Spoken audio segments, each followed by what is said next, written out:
Olá, todo mundo de qualquer lugar deste ou de outro mundo, muito prazer. Sejam todos muito bem-vindos, porque hoje é dia de relembrar. É que com a participação de vocês, meus queridos cosmonautas desta intrépida nave, o canal está crescendo e novos tripulantes estão chegando para entrar nesta nossa conversa. Por isso, eu vou abrir aqui um espaço para fazer um flashback de alguns vídeos antigos, lá do comecinho da minha história por aqui, para quem ainda não viu ou gostaria de rever, porque são assuntos interessantes e atemporais que eu tenho certeza que vocês vão gostar. Tudo bem que a produção era de centavos, mas a paixão sempre foi de milhões. Afinal, para ontem era o que tinha.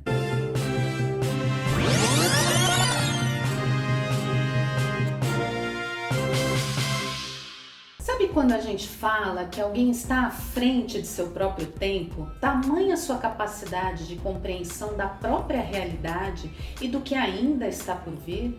Eu avancei no tempo para ver outros futuros e acessar os possíveis resultados desse conflito.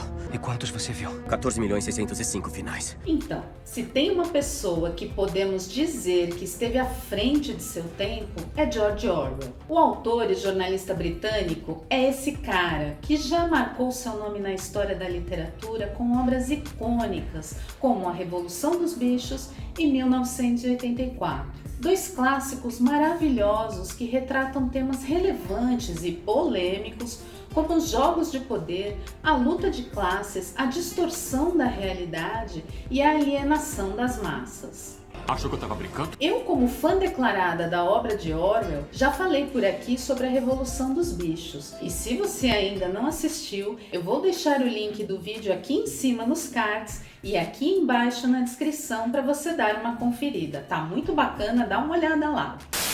Na ocasião, eu prometi falar de 1984, que é uma obra tão incrível, tão emblemática e tão atual que merece um vídeo todinho só para ela. Mas antes de começar, já deixa o seu like, se inscreve no canal e compartilhe o que gostar para que mais pessoas possam chegar por aqui e entrar nesta conversa.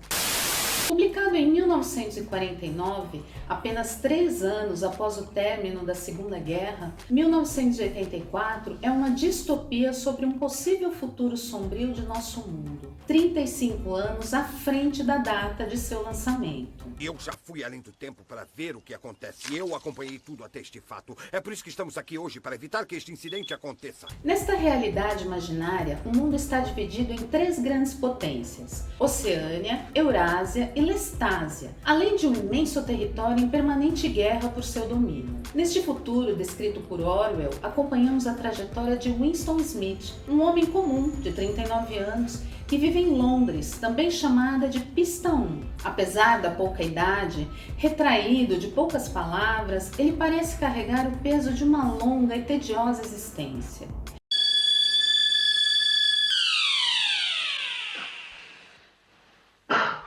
Ele se sente vazio e sem propósito algum, tendo apenas algumas poucas lembranças de sua família há muito perdida após a guerra.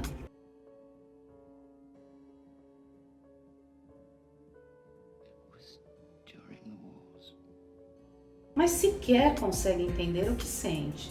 Também fica fácil entender porque ele se sente desta forma. Winston vive em um mundo frio, dominado pelo medo.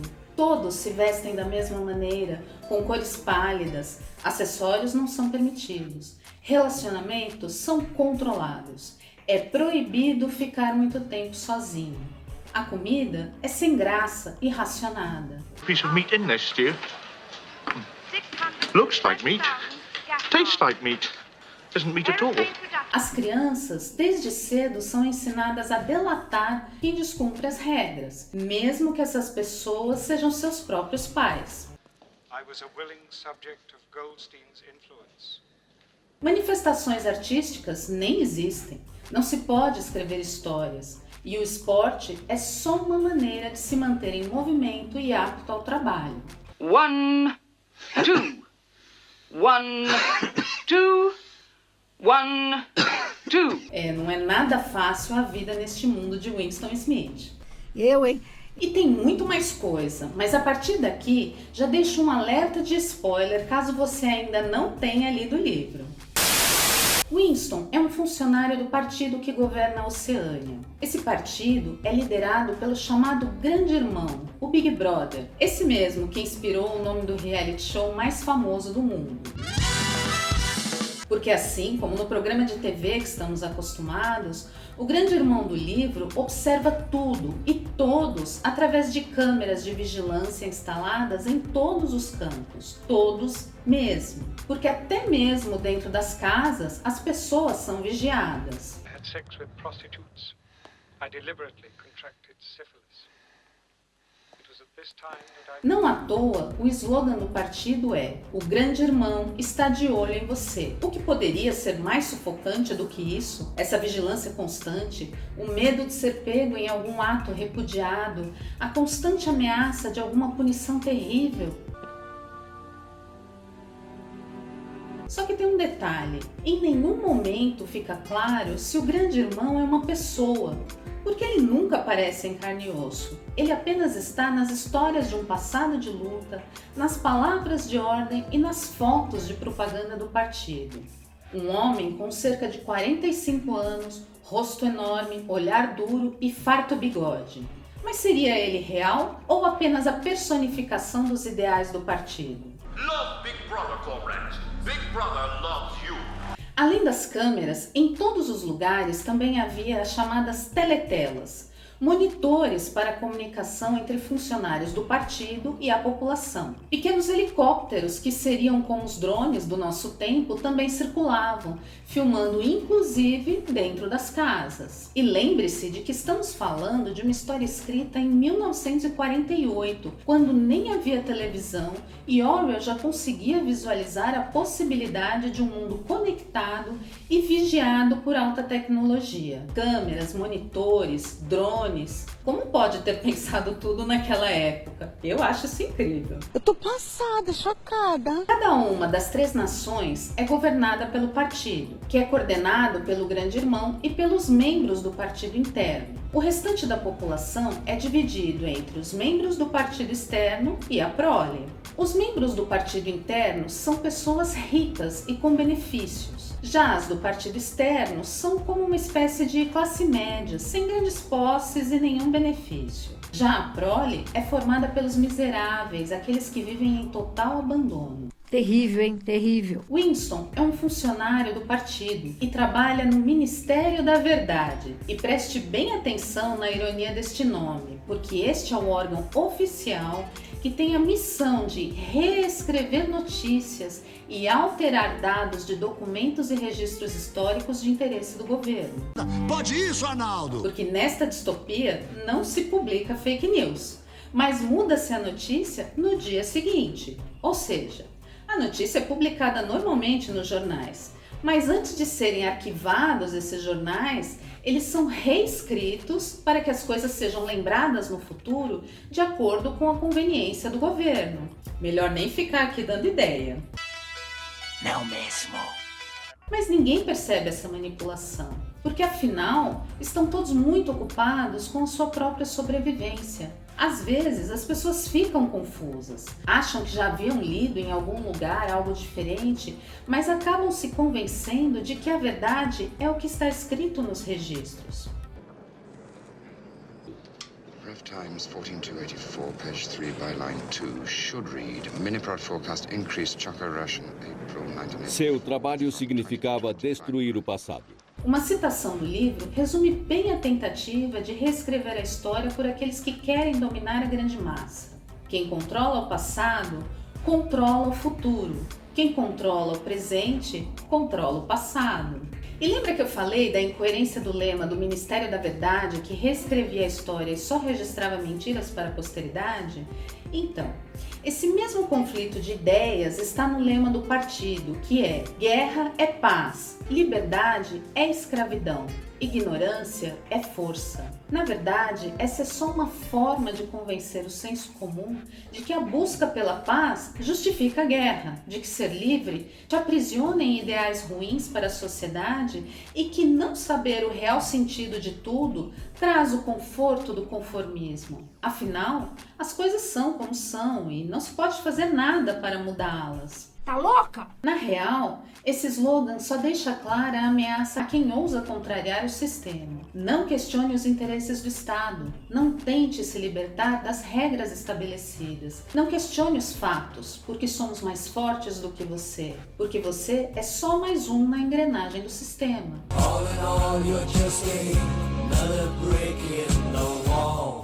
Os conceitos opostos na definição de tudo em 1984 só cria confusão e um consequente torpor diante de tanta dúvida. Em toda a história do livro, há esse jogo de palavras como forma de dominação e de manipulação das ideias.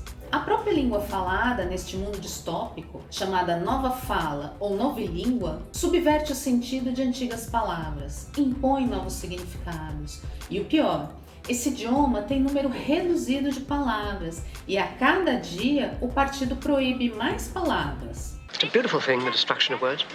You won't have seen the dictionary, 10th edition yet, Smith? It's that thick. The 11th edition will be that thick. Poucos ainda se lembram das antigas línguas faladas no mundo. E isso não é por acaso. Lembre-se de que quem domina poucas palavras tem dificuldade em construir grandes ideias. Assim, o governo não domina somente as pessoas, mas também controla e limita até mesmo seus próprios pensamentos. It's not enough to obey. Por isso, no mundo de 1984, liberdade de expressão é configurada pelo partido como crime de pensamento. Isso mesmo, pensar é desobedecer ao grande irmão e a punição é a morte. E lembrando, neste mundo completamente distorcido, não há leis. A única regra é obedecer ao grande irmão. E para que leis se as pessoas estão travadas pelo medo e pela ignorância?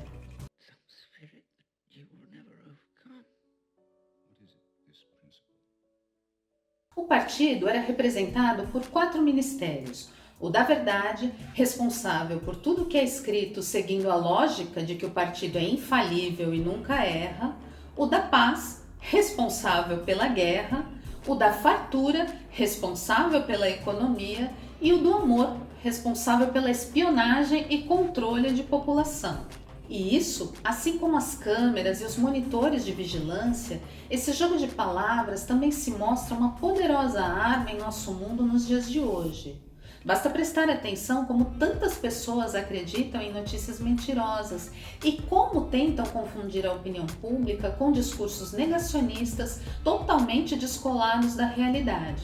Que coisa, não? É tudo muito simples em Oceânia. Quem não se submete ao partido é considerado inimigo. E esses inimigos, quando pegos, são presos, torturados, mortos ou exilados, de forma física, psicológica e social. Essa imagem do inimigo do Estado é tão forte neste mundo que em determinado horário do dia todos param suas atividades e voltam suas atenções para uma tela onde é exibida a imagem de algum inimigo declarado do partido.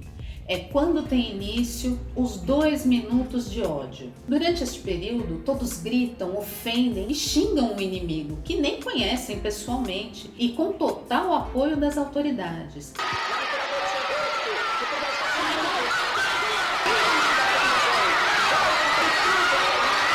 É um momento de catarse violenta, uma onda de fúria coletiva, única chance de liberar algum tipo de emoção. E olha só, essa emoção é o ódio. O inimigo é então desmoralizado publicamente. O inimigo é cancelado socialmente. Isso não te lembra alguma coisa? Eu entendi a referência. Quando alguém que não gostamos ou de quem discordamos posta algum comentário, não é rebatido violentamente? Assim. A moral deste inimigo virtual é destruída, seu emocional é abalado e às suas palavras já não é atribuído nenhum valor. Essa foi uma das mais acertadas visões de futuro do Orwell, a destruição pública pelo ódio coletivo. Ponto para ele. Mais um. E eu até já perdi a conta deste placar.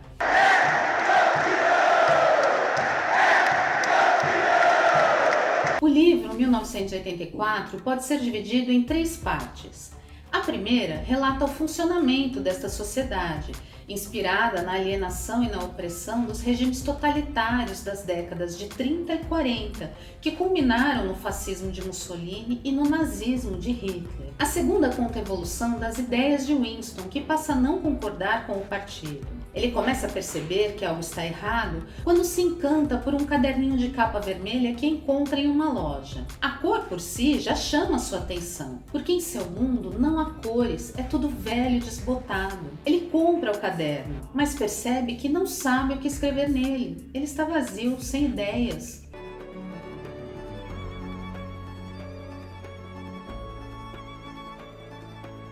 E nesta parte do livro, ele conhece uma jovem chamada Julia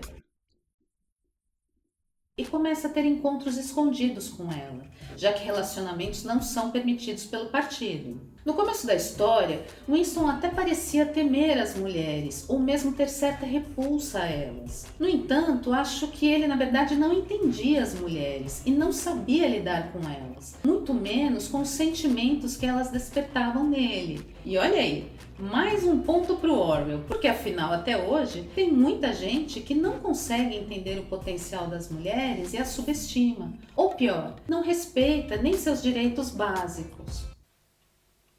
Do you like me? Na terceira e última parte, Winston enfrenta o poder implacável do partido. Ao questionar os ideais impostos e tentar se libertar da opressão, ele percebe o quanto é pequeno diante do tamanho da força do sistema.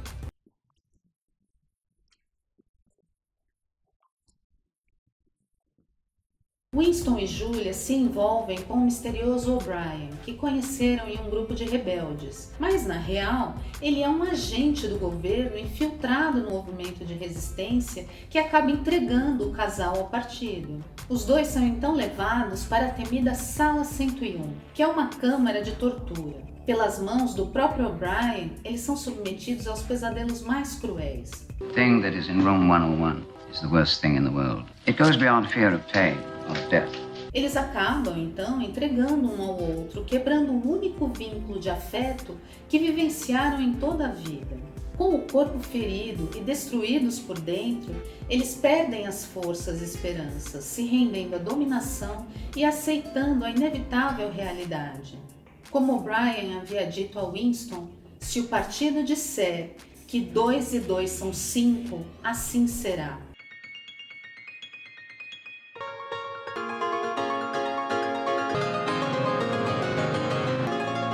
A figura da Sala 101 se tornou tão icônica que passou a ser uma metáfora da cultura pop para qualquer tipo de lavagem cerebral. Ela já foi citada em muitas obras de ficção. A Sala 101 também se tornou referência para entretenimento de massa. Existe até um programa de televisão na Inglaterra que se chama Sala 101. Na atração, celebridades são entrevistadas e convidadas a listar quem são as pessoas que mais irritam, apontando defeitos e críticas, e depois são levadas para a tal Sala 101, onde sofrem algum tipo de penalidade no jogo.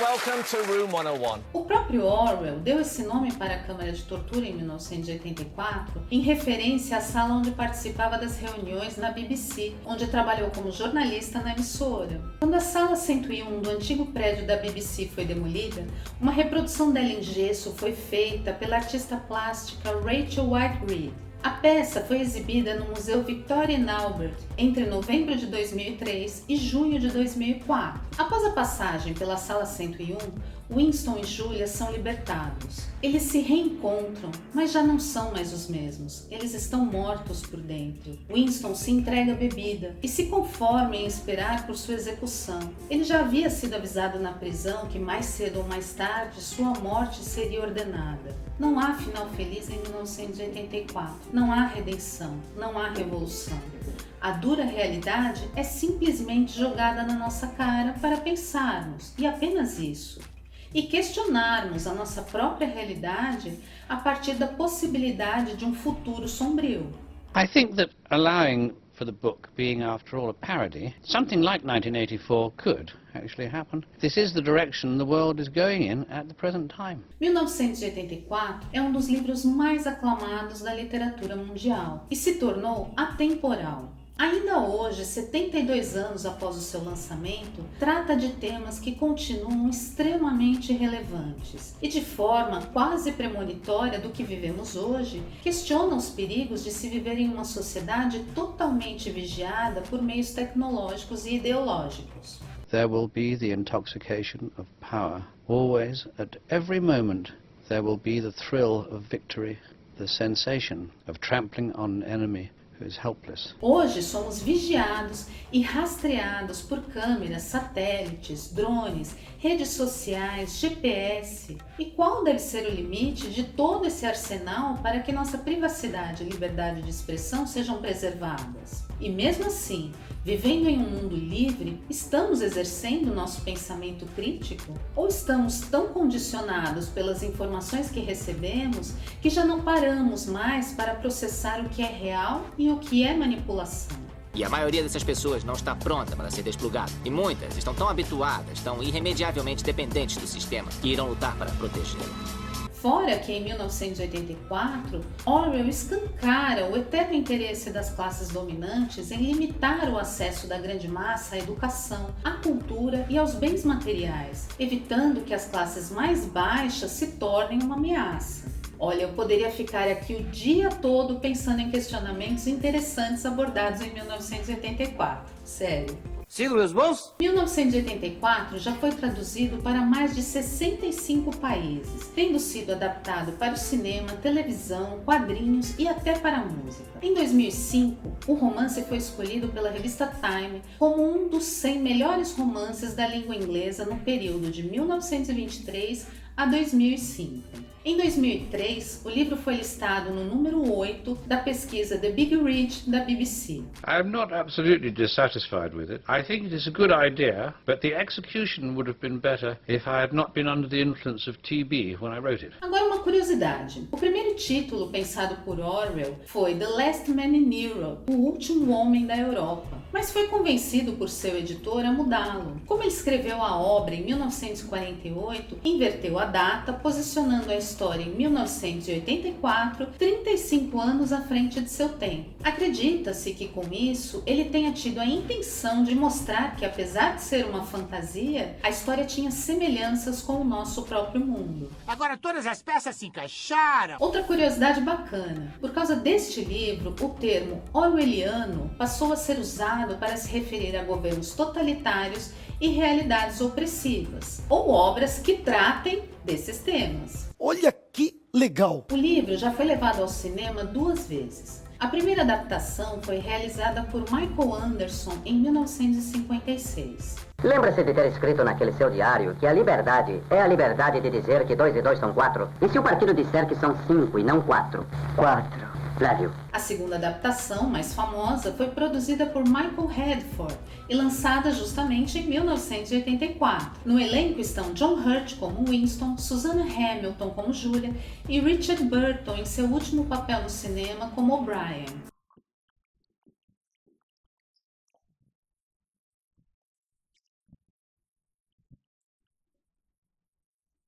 A trilha sonora é assinada pela banda britânica Eurythmics.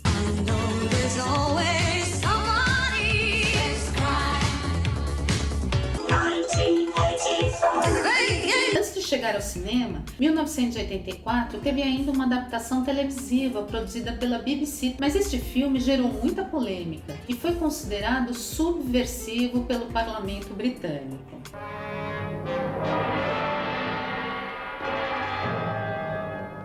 This, in 1984, is London.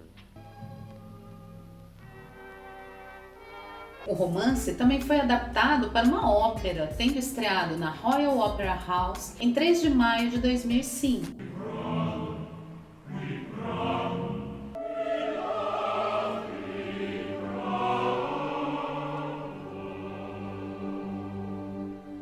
Em 1974, o cantor David Bowie, que eu amo, lançou a canção 1984, inspirada no romance. Esta música está no álbum Diamond Dogs.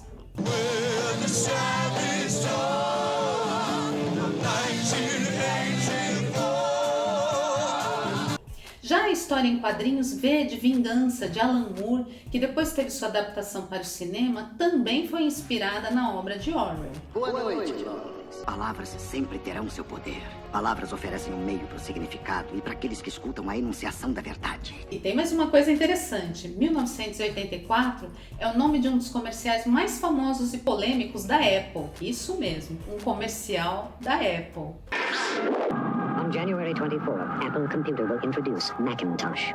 And you'll see why 1984 won't be like 1984. O futuro de Orwell chegou e a tecnologia possibilitou a criação de um mundo totalmente conectado. Não temos as limitações pensadas pelo autor, mas fica a dúvida: somos realmente livres? Porque estamos constantemente observados e rastreados. Na época em que Orwell escreveu 1984, não havia sequer televisão. Agora, passados mais de 73 anos, temos satélites, câmeras de trânsito, câmeras de segurança nos imóveis, rede de dados, celulares com câmeras, internet, tablets, drones, entre tantos outros recursos. Muitas vezes essas ferramentas tecnológicas tão essenciais para o mundo atual são invasivas. Hoje, para muitas pessoas, o ambiente de trabalho se confunde com o de casa. Somos filmados em lojas e elevadores. Os algoritmos sabem o que compramos, o que pesquisamos nas redes. Um clique e é possível saber quem somos, onde estamos, o que fazemos, o que buscamos. Nossos dados pessoais estão espalhados por toda parte. Pois é. Talvez nem seja essa vigilância constante que nos oprima. Afinal, ela é importante de muitas maneiras. Até mesmo para nossa própria segurança ou provas legais. Então talvez a grande pergunta seja: o que as pessoas ou grupos que detêm essas informações sobre nós fazem com esses dados?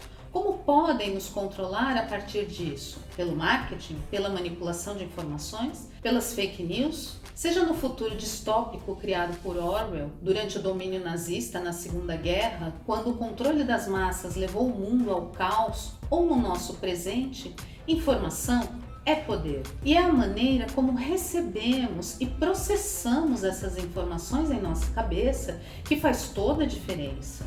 The moral to be drawn from this dangerous nightmare situation is a simple one. Don't let it happen. It depends on you.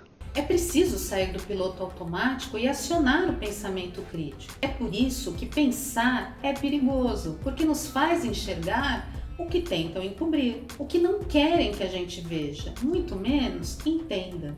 E é por isso que pensar de maneira crítica e não se iludindo com pensamentos idiotas e manipuladores de falsos profetas é a única forma de liberdade possível.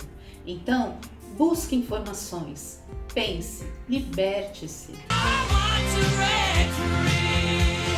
E para hoje é o que tem.